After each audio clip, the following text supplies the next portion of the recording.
Counting భద్రతపై focus పెట్టారు పోలీసులు. వేంపల్లె మండలం రౌడీ షీటర్లకు డీఎస్పీ వినోద్ కుమార్ కౌన్సిలింగ్ ఇచ్చారు.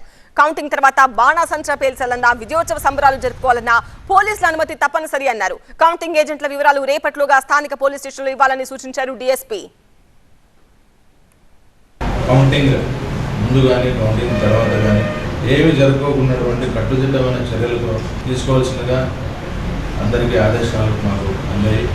వాటిలో భాగంగానే కౌంటింగ్కి వెళ్ళాల్సినటువంటి ఏజెంట్స్ కావచ్చు, అక్కడ కౌంటింగ్ ఏజెంట్గా పాల్గొనాల్సిన వాళ్ళు మాకు తెలియజేయాల్సిందిగా పార్టీ నాయకులు విజ్ఞప్తి చేస్తున్నాం. అట్లాగే బాణసంచాలు, ప్రొసెషన్స్, తర్వాత ఈ ఊరేగింపులు అన్నీ కూడా with permission of the police మాత్రమే జరగాలి. ఎందుకంటే 144 అమల్లో ఉంటుంది కాన్స్టిట్యున్సీ వైజ్ మొత్తం.